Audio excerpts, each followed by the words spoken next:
Você provavelmente já ouviu aquela famosa frase: "Ah, só não esquece a cabeça porque está grudada no pescoço".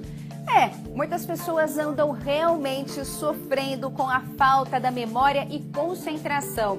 E são muitos os motivos que levam isso a acontecer, que vão desde o envelhecimento natural, doenças e até o estresse.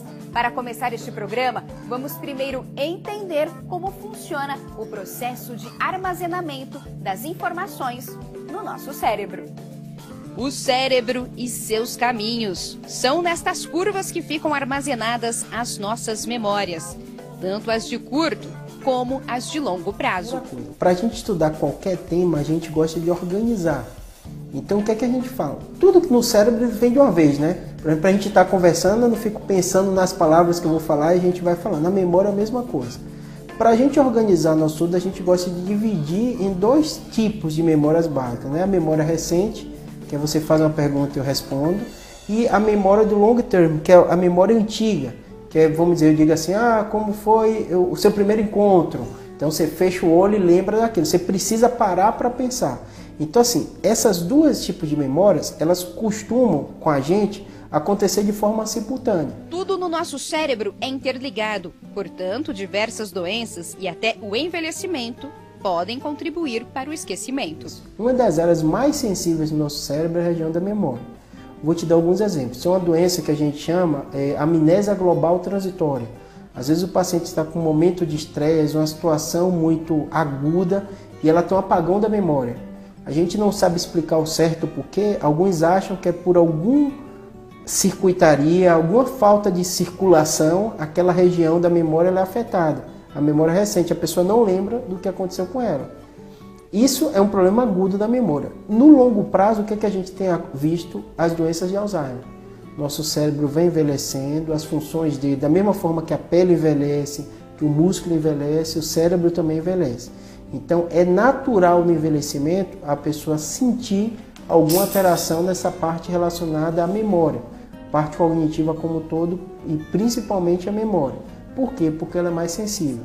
Além das doenças, os traumas também podem afetar o pleno funcionamento da nossa memória. Então, trauma é uma das principais causas de perda da memória recente, que a gente chama amnésia pós-traumática.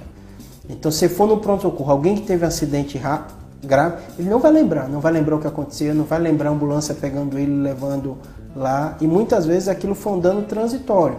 A tomografia está normal, a ressonância está normal, mas ela teve uma concussão cerebral que afetou a memória. Mas onde ficam todos os conhecimentos adquiridos ao longo da nossa vida?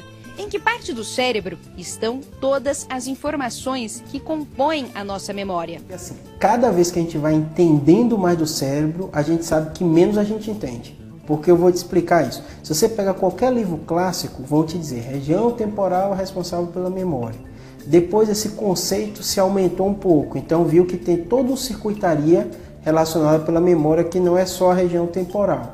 Hoje a gente já fala que todo o cérebro tem alguma região responsável pela memória. Vou te dar um exemplo. Se você sentir um cheiro de uma fruta ou de alguma coisa que lembra a sua infância, automaticamente você vai lembrar dela.